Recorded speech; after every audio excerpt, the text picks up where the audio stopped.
De alguna manera usted tiene que tener una concentración física y es un esfuerzo físico y eso es trabajo. Sufrir es tener algún tipo de contratiempo o algún tipo de dificultad. ¿Quién no ha tenido algún tipo de dificultad? Todos. De muchas clases. Sufrir es entristecerse. Cuando nos entristecemos hay un choque interno en nuestros pensamientos, en nuestras emociones, en nuestros sentimientos, y eso nos hace sufrir. Eso es sufrir. Cuando nos entristecemos por algo. Sufrir es sentirse afligido. El término afligir tiene varias connotaciones. Una de ellas es sufrir una clase de ansiedad por algo. Algunas personas pueden estar sufriendo en este momento porque mañana tienen que ir a trabajar y desde ya están preocupados por algo que tienen que hacer mañana. Esa es una clase de sufrimiento. Déjeme decirle que hay mucho sufrimiento que podemos manejar, como ese, la preocupación, la ansiedad. Pero hay sufrimiento que no podemos salirnos de él. Así lo determinó Dios y no hay manera de evitarlo. Sufrir es aquello que provoca ira. ¿Se ha enojado usted en algún momento? Si usted se ha enojado en algún momento, usted sufrió en el momento de su enojo. Sentir alguna molestia o alguna indignación por algo. Lo que hice fue investigar todos los términos, tanto en el Antiguo Testamento como en el Nuevo Testamento, que hablan de sufrimiento. Y esos términos están allí en esta definición, por eso no es una sola, sino una serie de conceptos que están dentro de ella. En la segunda página sigue hablándonos de el sufrimiento. Sufrir es ser lastimado o herido. ¿Lo han lastimado usted? ¿Lo han herido usted? Física o psicológicamente. Eso es sufrir. Eso es sufrir. Sufrir es tener alguna pérdida, es tener alguna clase de dolor. Eso es sufrir. Sufrir es tener angustia psicosomática. Este término psicosomático se refiere a aquello que nos angustia en el alma, en las emociones, en el pensamiento, pero que luego afecta de manera directa o indirecta el cuerpo. Por ejemplo, cuando tenemos ansiedad, la ansiedad produce una aceleración cardíaca.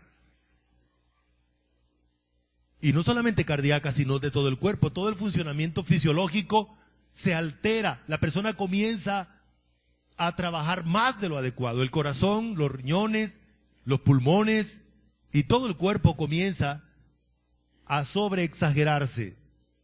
Eso es lo que la Biblia habla entonces de la angustia o el estrés. Sufrir es sentirse estrecho o también limitado. ¿Se ha sentido usted algún día limitado? ¿De que quiere hacer algo y no puede hacerlo?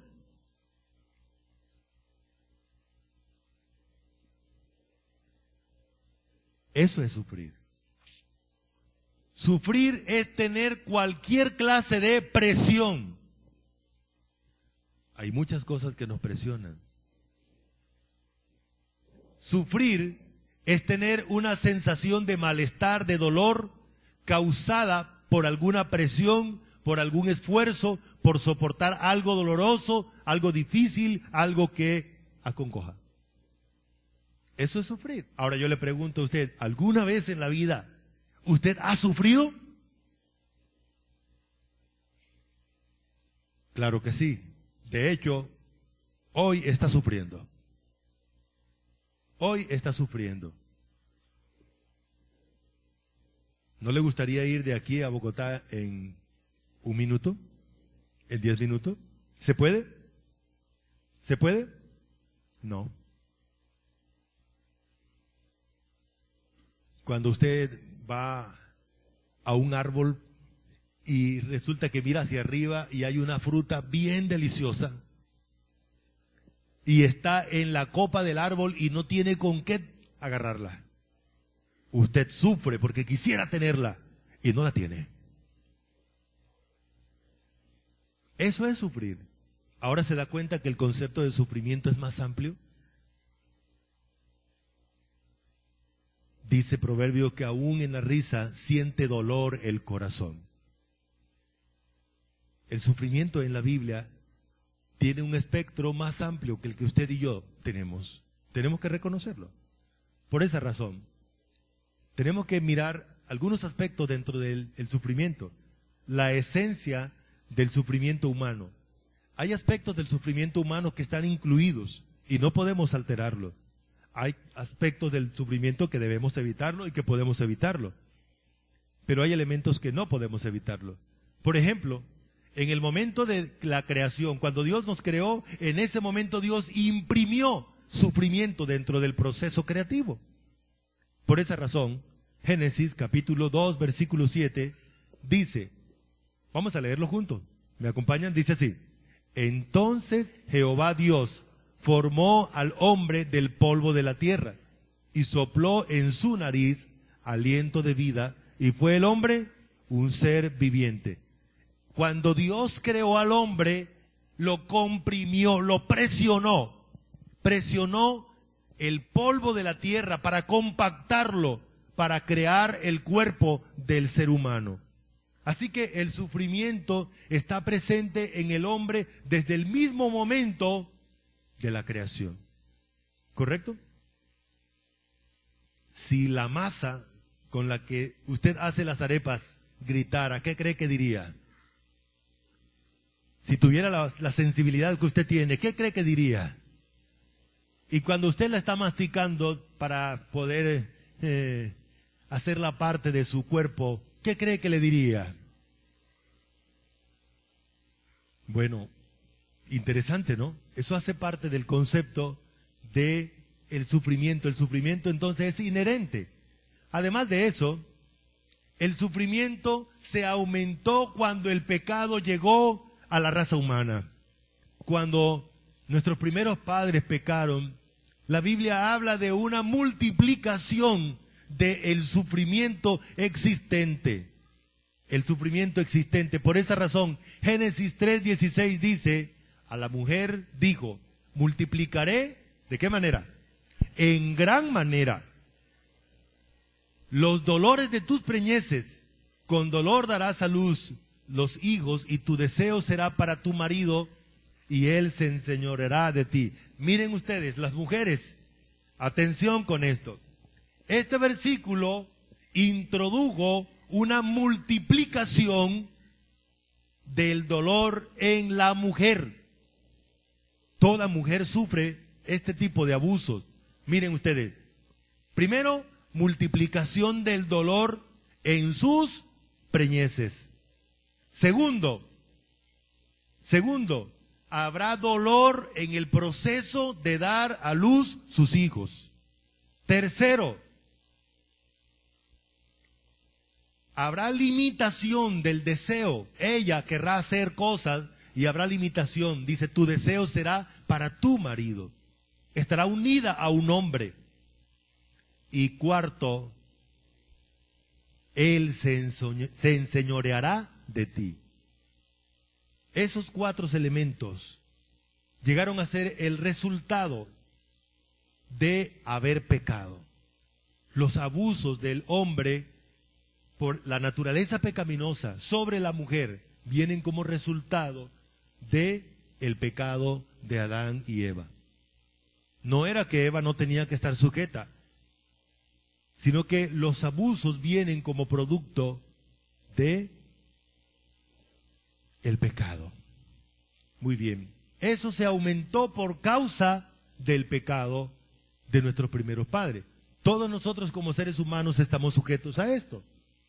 De hecho, más tarde vamos a encontrar que Dios le dice a Adán que toda la tierra estaría llena de sufrimiento y en el proceso de conseguir el alimento y el sustento para la familia, entonces encontraría dolor. Va a cultivar la tierra y ahora hay más dolor para hacerla producir. Hay más dificultad.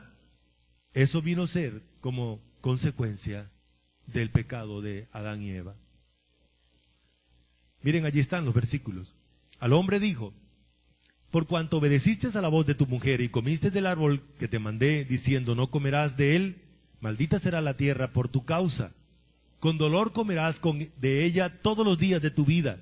Espinos y cardos te producirá y comerás plantas del campo. Con el sudor de tu rostro comerás el pan hasta que vuelvas a la tierra, porque de ella fuiste tomado, pues polvo eres y al polvo volverás. La muerte física, la muerte espiritual dolorosa, fue el resultado del pecado de nuestros primeros padres, además de lo anterior. Entonces el sufrimiento se aumentó por el pecado, se multiplicó por el pecado. El sufrimiento, además de ello, es usado por Dios para perfeccionarnos, siendo que el ser humano está lleno de sufrimiento por todos lados. Entonces lo que Dios hace es tomar el sufrimiento y darle un curso benéfico para nosotros. No podemos librarnos del sufrimiento. Entonces Dios toma el sufrimiento y lo usa de una manera benéfica para ti y para mí. Por esa razón no tenemos que tenerle miedo al sufrimiento. Bueno, hay algunos sufrimientos que sí debemos tenerle miedo. Pero en términos general, algunos sufrimientos que son normales, no debemos tenerle miedo. Debemos beneficiarnos de ellos y debemos asumir una actitud acorde a lo que Dios habla acerca de ese tipo de sufrimiento. Por esa razón, en 2 de Corintios capítulo 4, versículo 16 dice, vamos a leer juntos, dice, por tanto, no desmayamos, aunque nuestro hombre exterior se va desgastando, el interior no obstante se renueva de día en día, porque esta leve tribulación momentánea produce en nosotros un cada vez y más excelente, eterno peso de gloria. ¿Qué dice Dios aquí? Que el sufrimiento normal del creyente ahora se convierte en un elemento benéfico. ¿De qué manera? Dios ha diseñado en nosotros un nuevo ser, un nuevo hombre, que se va fortaleciendo en medio del dolor. Por ejemplo, hay un elemento que tiene ese nuevo hombre y es el gozo, la paciencia. ¿Cómo es tan benéfico el sufrimiento para aprender, para que se pragmatice, para que se evidencie esas características que tiene el nuevo hombre? Si el Señor lo permite, el próximo domingo estaremos hablando de ello. Hay un elemento que me parece algo maravilloso. Es como Dios hace posible que el sufrimiento no nos mate, no nos extinga, no nos acabe, sino que por medio de él Dios hace que experimentemos cosas, emociones sobrenaturales como el gozo. El gozo es sobrenatural. Y cuando estamos pasando por momentos difíciles que nosotros mismos pensaríamos que no soportaríamos, Dios hace posible que lo soportemos. Pero en la vida normal va ocurriendo algo. El hombre natural, el ser humano que usted y yo conocimos o conocemos desde que nacimos, se va desgastando. ¿Cuántos no tenemos que utilizar ya lentes, cierto? ¿Por qué? Porque nuestros ojos se han desgastado. Algunos se desgastan más rápido que otros, pero nuestros ojos se van desgastando. El color del pelo se va desgastando. La tersura de la piel se va desgastando. Usted no se da cuenta, pero las muelas se van desgastando, los dientes se van desgastando de tanto comer carne, roñir los huesos. Sí, a algunos les gusta masticar hielo y lo que se atraviese, y los huesos, los dientes se van desgastando. ¿Es natural eso? Claro que sí, se va desgastando. Pero la Biblia dice que el ejercicio diario de la vida cristiana, lo contrario al hombre viejo, natural que se va a quedar aquí, se va fortaleciendo. El ejercicio diario de tomar la palabra de Dios va fortaleciendo a ese hombre interior, el hombre espiritual. Entonces, cada vez que pasamos por cualquier tribulación, ocurre algo. A ese viejo hombre se le van cayendo cosas, se le van acabando cosas, pero al hombre nuevo se va fortaleciendo. Está en el gimnasio. ¿Cuál es el gimnasio del hombre espiritual? Cualquier clase de sufrimiento, cualquiera. Va sacando músculos. El hombre nuevo, el hombre interior, se va haciendo fuerte. Por esa razón Dios te pasa por dificultades. Por esa razón Dios te quita la platica en el momento que más lo necesitas. Y te la tiene guardada por un ratico para que el hombre nuevo, para que el hombre espiritual haga ejercicio. El ejercicio de la fe. El ejercicio de la paciencia.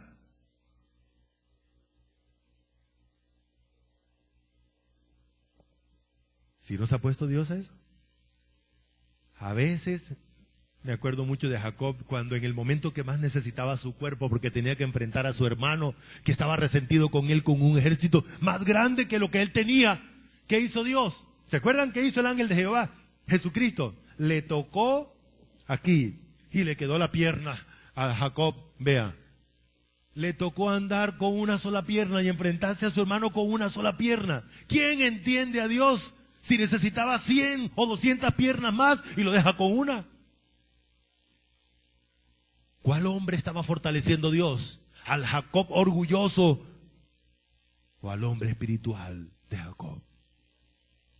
Entonces, ¿sí entendemos por qué Dios nos pasa por circunstancias difíciles? Entonces, ¿sí entendemos por qué cuando más necesitamos la fuerza, Dios nos las quita para que tengamos como el apóstol Pablo? ¿Sí recuerdan lo que le tocó decir al apóstol Pablo? Es que lo que Dios le dijo es que mi poder se perfecciona es en tu debilidad. Voy a decir algo aquí que quizás suene duro para nuestro orgullo, pero una de las cosas más maravillosas que ocurre en la vida de nosotros es cuando Dios nos hace reconocer que no podemos, que no somos capaces. ¿Sabe cómo se llama eso? Humillación. Y por esa razón Dios nos pasa por procesos en que usted lucha y lucha y lucha y lucha y lucha y lucha y lucha y lucha y lucha y habla y grita y pelea y hace y no pasa nada.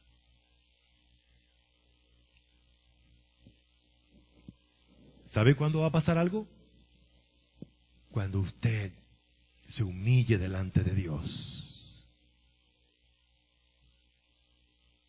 Entonces Dios va a actuar. Eso le dijo Dios al pueblo de Israel. Si mi pueblo se humillare, entonces yo sanaré, yo haré. Santiago capítulo 5, capítulo 4 nos habla de eso, capítulo 4.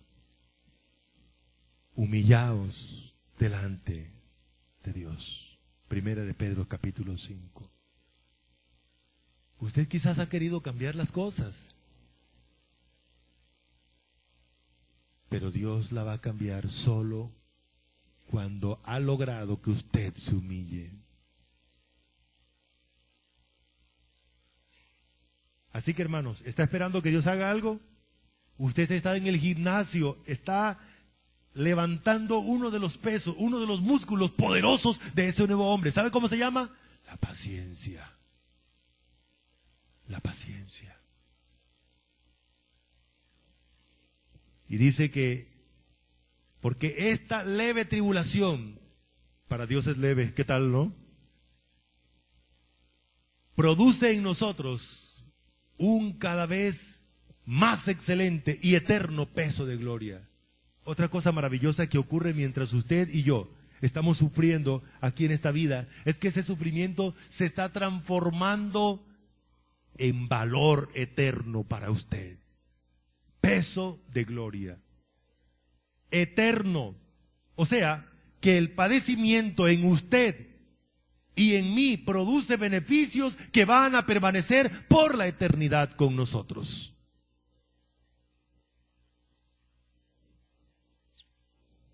Entonces tenemos que cambiar nuestra orientación frente al sufrimiento. No todo el sufrimiento es malo. En estos días que se habla mucho del bullying, del matoneo en las escuelas. Hombre, ¿a quién no nos hicieron matoneo, cierto? En la escuela. Pero ni siquiera existía esa palabra. ¿A quién no le dijeron algo feo en la escuela? Los profesores mismos. Yo recuerdo que tenía un profesor, Dios mío, que tenía unas uñas tan afiladas que cuando no traía la tarea o cuando había alguna mancha en el cuaderno, utilizaba esas dos uñas como tenaza. Él tenía una habilidad tan impresionante y le atravesaba la oreja a uno. Alguna recocha. Pocas veces recibí ese tipo de castigo, pero recuerdo una vez, no se me olvida, que nos sacó el profesor pleno 11:30 del día, en una arenilla que había sobre el piso, imagínense, con bloques o con ladrillos en la mano y arrodíllese allí, mijo. Eso era, así era que se castigaba en esa época en el colegio. ¿Y qué le decían los papás al profesor? ¿Qué le decían los papás al profesor? Dele bien duro. Y habían unas reglas, Dios mío, y los profesores tenían una habilidad de doblarle la mano a uno así, que de tal manera que esta parte sobresalía y ¡pam! Quedaba la mano roja, bien roja. No voy a preguntar aquí cuántos pasaron por esto porque sé que, ¿cierto? Ahora la pregunta, no estoy diciendo que eso sea bueno lo que pasó, dejemos eso sí, pero aquí estamos, ¿verdad? Aquí estamos vivos. Y si hablamos del sufrimiento que imprimieron nuestros papás de manera abusiva, en la costa hay unas albarcas, una especie de chanclas amarradas con cueros, son de cueros, la suela es de caucho de llanta. Mi papá utilizaba mucha de esa.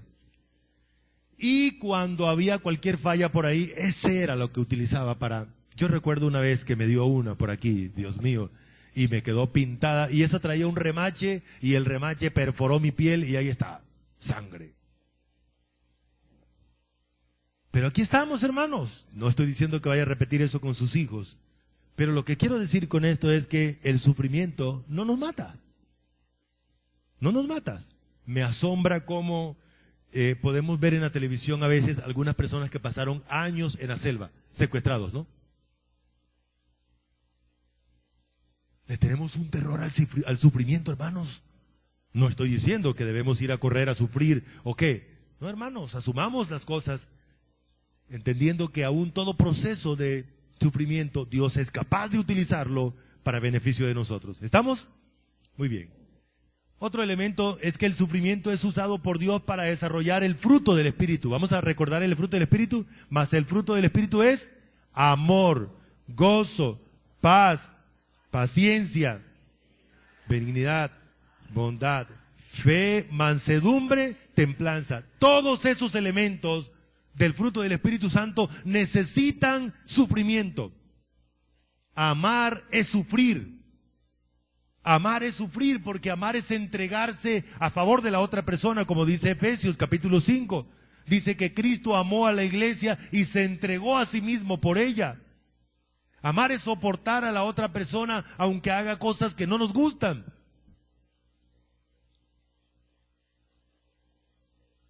El gozo se perfecciona es en el sufrimiento. La fe se perfecciona es en el sufrimiento, como dice Primera de Pedro capítulo 5. Así que, hermanos, Dios ha querido usar el sufrimiento, que es normal, para beneficio de nosotros. Por esa razón, vamos a leer juntos Santiago 1:2, dice así: hermanos míos, tened por sumo gozo cuando os halléis en diversas pruebas, sabiendo que la prueba de vuestra fe produce, y la paciencia es fruto del Espíritu Santo. La paciencia es fruto del Espíritu Santo. Muy bien. Sigamos. El sufrimiento es un beneficio divino. El sufrimiento es un beneficio divino para el creyente. Por esa razón dice así. Leamos. Si sois vituperados por el nombre de Cristo, sois bienaventurados, porque el glorioso Espíritu de Dios reposa sobre vosotros. Ciertamente de parte de ellos Él es blasfemado, pero por vosotros es glorificado. Es interesante, la palabra bienaventurado significa el que recibe beneficios de parte de Dios. O sea, que cuando sufrimos, Dios nos da beneficios espirituales. Dios nos da beneficios espirituales que nadie nos lo va a quitar. Eso es lo que significa. Algunas versiones traducen la palabra bienaventurado como feliz. Ese no es el concepto. El concepto es el que recibe beneficios de parte de Dios. Muy bien. Sigamos. Me llama mucho la atención acerca de las fases del gozo. Voy a tocarlo un poquito el próximo domingo, si el Señor lo permite, lo hablamos un poquito más.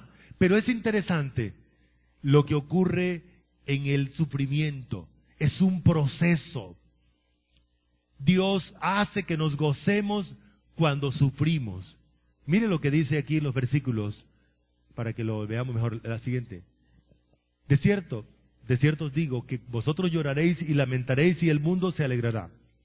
Porque aunque vosotros estéis tristes, vuestra tristeza se convertirá en gozo.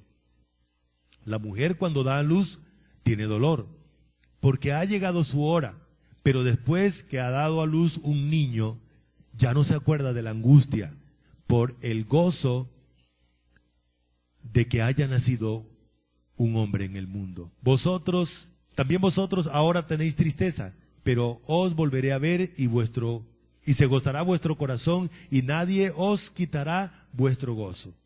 Dios tiene una capacidad de tomar la tristeza y producirla o cambiarla en gozo.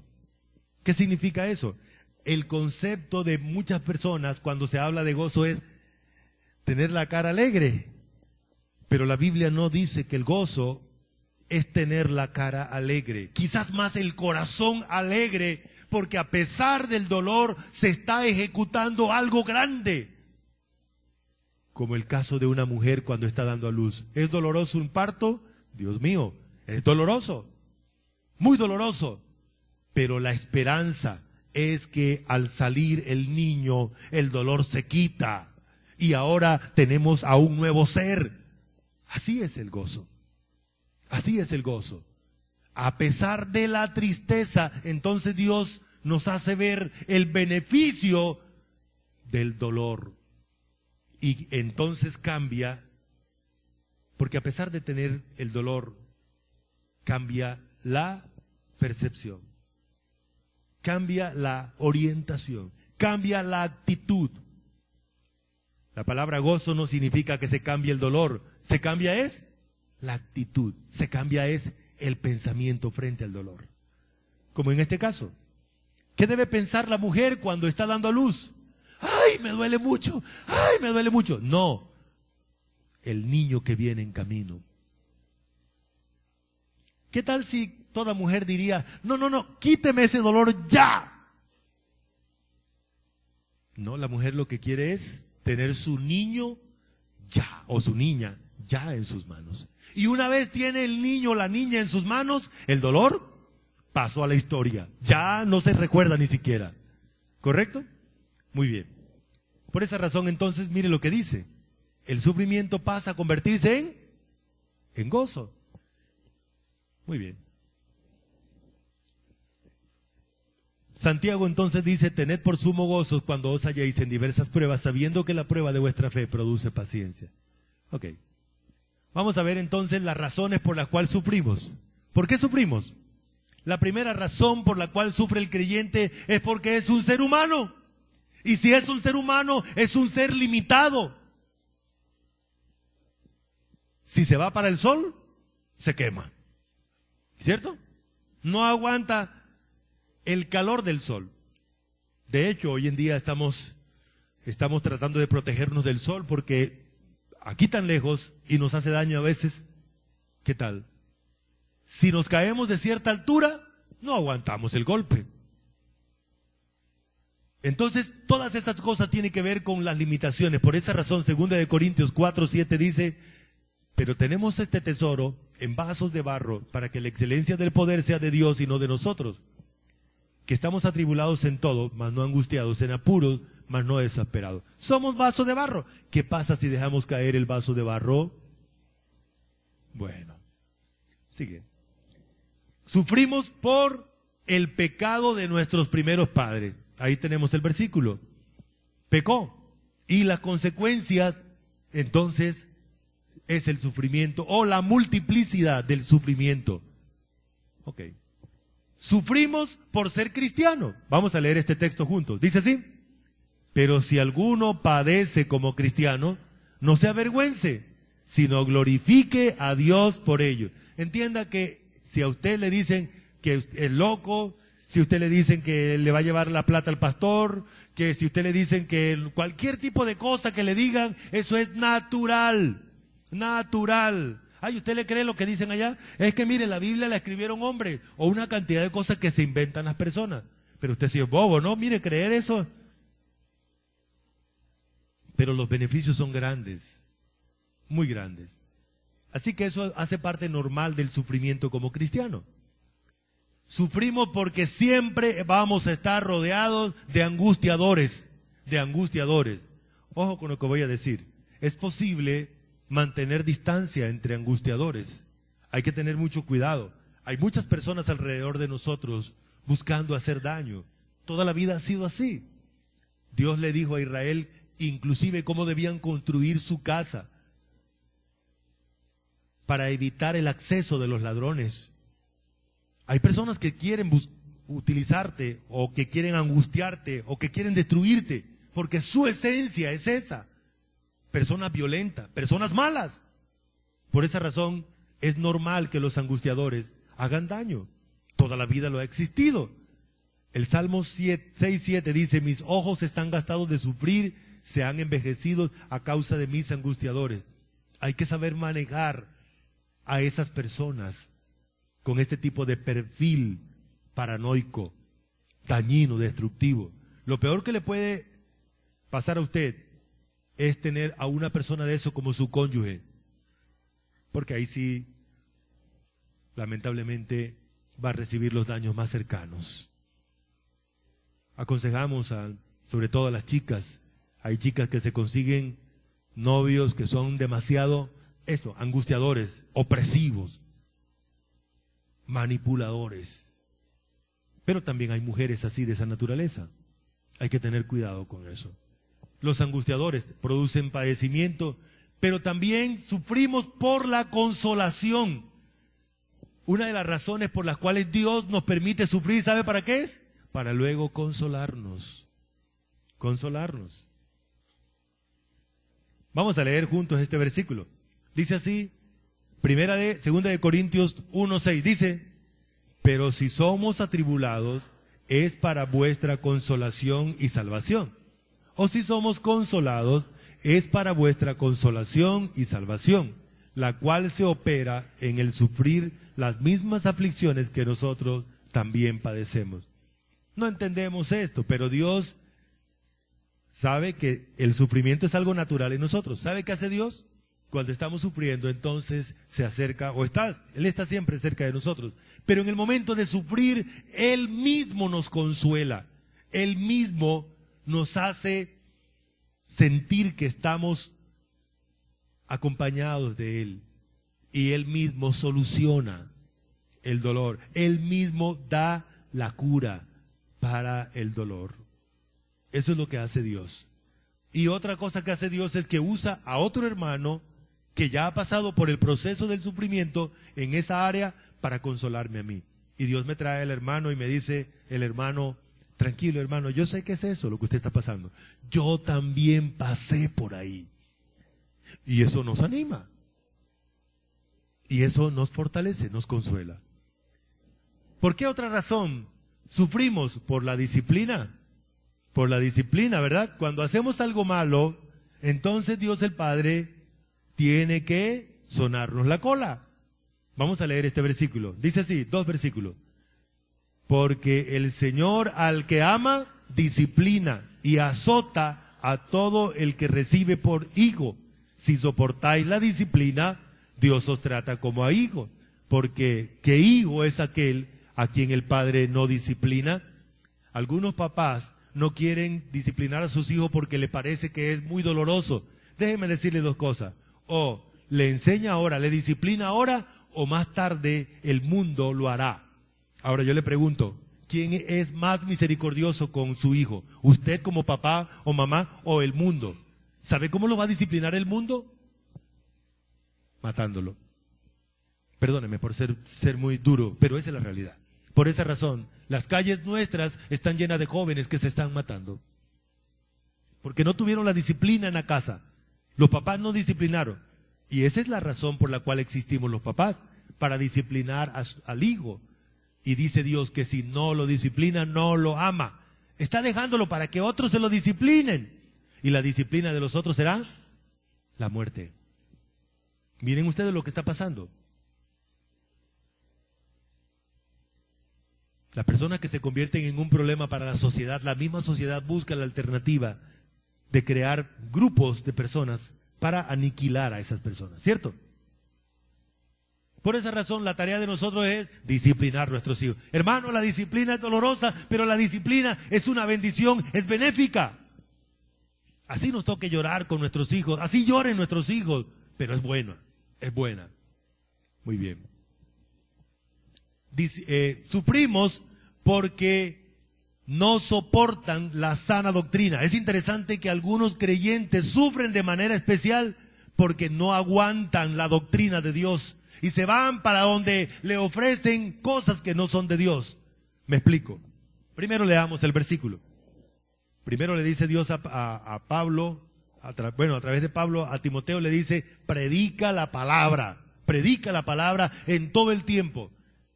¿Y la razón? Leamos juntos. Porque vendrá tiempo cuando no sufrirán la sana doctrina, sino que teniendo comezón de oír, se amontonarán maestros conforme a sus propias concupiscencias. Esas personas, esos creyentes, entonces no quieren oír a Dios. Les duele oír lo que Dios dice en la palabra. Y ellos se van para que otras personas les enseñen lo que quieren oír, lo que la naturaleza pecaminosa de ellas quiere. Y entonces van a sufrir el juicio de tener la falsa doctrina, porque Dios le va a dar juicio a los que enseñan la falsa doctrina y le va a dar juicio a los que siguen la falsa doctrina. Eso dice Dios. Eso dice Dios.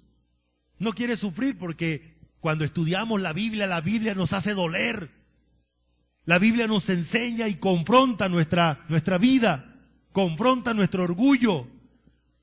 Y eso produce dolor. Dios nos dice, usted está actuando mal, corríjase. Pero algunos entonces buscan huir de la palabra porque la palabra les parece dura y se encontrarán con la disciplina.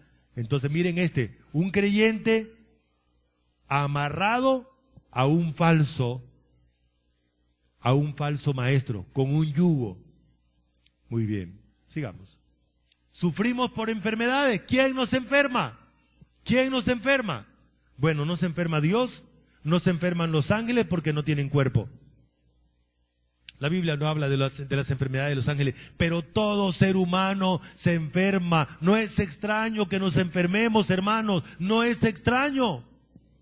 Tampoco es extraño que nos muramos. Alguien me estaba, se me murió mi mamita. Ay, pobrecita. Ay, pobrecito, se me murió mi mamita, me decía el hermano en estos días que fui a visitarlo porque se le murió la mamá. Ay, hermano, ¿verdad? Sí, pastor, adolorido porque se me murió mi mamá. Sí, hermano. ¿Y qué tenía su mamá? Ay, hermano, tenía 99 años. Sí, así me dijo. Me asombré. Bueno, nos enfermamos.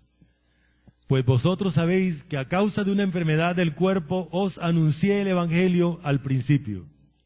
Dios usó la vida del apóstol Pablo de tal manera que aún a través de la enfermedad llegó a cierto lugar, como en la región de Galacia, para anunciarles el Evangelio. No es extraño que nos enfermemos, hermanos. Muy bien. También sufrimos porque otros creyentes sufren. La Biblia dice eso. Si un miembro del cuerpo sufre, los demás creyentes también se duelen. De manera que si un miembro padece, todos los miembros se duelen con él. Y si un miembro recibe honra, todos los miembros con él se gozan. Sufrimos por eso. Somos miembros del cuerpo de Cristo y por supuesto sufrimos. Sufrimos por hacer mal. Algunos creyentes se meten en la vida de otro. Ayer hablábamos con las hermanas, con las mujeres, hablábamos de la calumnia. Es interesante, algunos creyentes reciben disciplina, juicio, la condenación de haber inventado alguna cosa.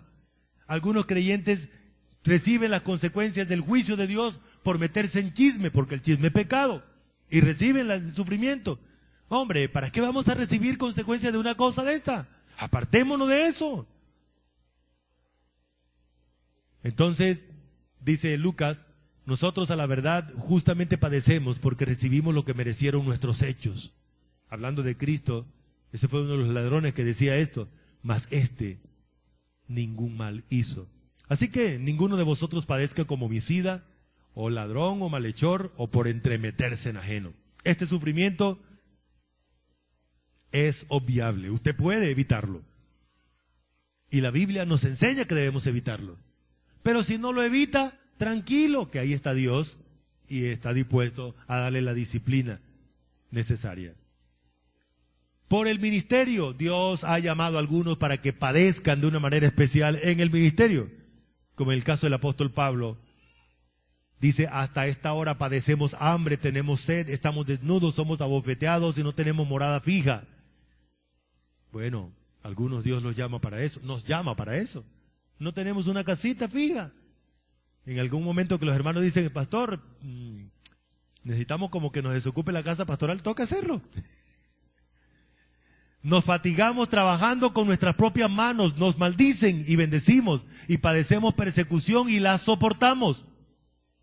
El ministerio exige sufrimiento. A propósito de eso, hoy en día hay un nuevo concepto de ministerio. Aquellos que se montan en unas tremendas camionetas, aquellos que se montan y realmente no son siervos de Dios. Vaya, pregúntele al apóstol Pablo, un hombre sufrido. Me asombró un hermano en estos días pasados. Se fue a evangelizar a un amigo y el amigo le dijo, no hombre, esos pastores son unos ladrones. Le quitan la plata a la gente. Y le dijo, qué raro. Yo tengo 45 años y conozco a todos los pastores que han pasado por las iglesias de la Alianza y ninguno de ellos es rico. El otro le tocó callarse. Pero también hay que reconocer que, por otro lado, el asunto es diferente. La Biblia dice que muchos negocian y que no buscan a los creyentes, sino buscan lo de los creyentes. Y la Biblia dice que esos se llaman falsos pastores, falsos maestros. Asalariado, dice Dios. Bueno, sigamos. Dice 2 de Corintios, pero si somos atribulados es para vuestra consolación y salvación, o si somos consolados es para vuestra consolación y salvación, la cual se opera en el sufrir las mismas aflicciones que nosotros también padecemos. Porque todas estas cosas padecemos por amor a vosotros, para que abundando la gracia por medio de muchos, la acción de gracia sobreabunde para la gloria de Dios. Ok. Entonces, ¿qué significa sufrimiento? ¿Ya tiene el concepto de sufrimiento? ¿Ha padecido usted algún día? ¿Se va a liberar usted del dolor mientras esté en esta vida? No. Obvio que hay sufrimientos que sí pueden ser obviables. No tiene que meterse en la vida de otra persona para que no tenga que recibir las consecuencias. ¿Correcto? Muy bien. Entonces, recordemos lo que implica el sufrimiento. Cualquier tipo de aflicción, cualquier tipo de dolor, de limitación que tenga, de angustia, eso es sufrimiento. ¿Qué elementos del sufrimiento reconoce como algo normal? ¿Y qué cosas no lo ve como natural? A ver, por ejemplo, si nos enfermamos, ¿es natural? ¿Sí? Si nos da gripa, ¿es natural? Póngale el nombre que sea a la gripa, porque la gripa tiene muchos nombres. Sí, todos podemos caer en eso. Ajá, ¿y la muerte? ¿Es algo natural que un ser humano se muera? Sí, hermano, sí, es verdad. Ahora, tampoco tenemos que ignorar que produce dolor en las personas que aman a aquella persona que se va de este mundo. Muy bien. ¿Sigue? La esencia del sufrimiento. Cuando hablamos del sufrimiento, ¿por qué sufrimos? Sufrimos porque somos seres humanos. Sufrimos porque Dios nos disciplina como Padre. Sufrimos porque somos cristianos. Sufrimos porque es beneficioso sufrir. Sufrimos por servir a Dios. Sufrimos por hacer el mal. A veces hacemos el mal y sufrimos por eso. Aún la Biblia dice que sufrimos por hacer el bien. Hay muchas más razones por las cuales sufrir. Muy bien. Y por último, el problema no es el sufrimiento. El problema es la actitud con la cual lo enfrentamos. ¿Saben ustedes, hermanos, que la actitud frente al sufrimiento sobredimensiona el sufrimiento? Yo recuerdo una vez que visitaba a un hermano, muchas veces me ha pasado, pero visitaba a un hermano que tenía azúcar, le habían cortado una pierna. Además de esto, le había dado una trombosis y cuando llegaba lo encontraba hinchado desde la cabeza hasta los pies. Era muy difícil entenderlo. Y cuando yo llegaba a visitarlo, ese hombre comenzaba a dar chistes y a decir cosas jocosas. Y todo el tiempo que pasaba ahí, él estaba echando chistes, echando chistes, echando chistes. Y a uno se le olvidaba que fue a visitar a un enfermo. Parece que hubiera ido a visitar algún cuentachiste. Qué maravilloso es. Ojalá que en el momento que Dios nos permita pasar por una circunstancia, Dios también nos permita asumir una actitud adecuada frente al dolor. Cuando asumimos la realidad del sufrimiento y los beneficios de él, entonces podremos gozarnos mientras pasamos por el sufrimiento. Vamos a orar. Señor, te damos gracias, porque a pesar de los seres humanos que somos imperfectos, inclinados al mal, la gracia tuya nos permite disfrutar de esta verdad. Si bien sufrimos, tú también tienes la capacidad de usar el sufrimiento para beneficio nuestro. Señor, cada uno de nosotros pasamos por diferentes clases de sufrimiento en este momento. Algunos quizás por alguna enfermedad o alguna limitación física. Algunos por una situación económica. Otros por alguna situación social o relacional, familiar. Otros quizás por alguna situación laboral. Pero todos pasamos por sufrimiento, Señor. Te pedimos el consuelo tuyo, la sabiduría tuya mientras sufrimos, Señor. Te pedimos que podamos gozarnos, lo cual no indica que es quitar el dolor, sino aprovecharnos de él, sabiendo que mientras sufrimos, tú estás desarrollándonos espiritualmente. Guarda tu iglesia, Padre, en Cristo Jesús. Amén. Gracias, mis hermanos.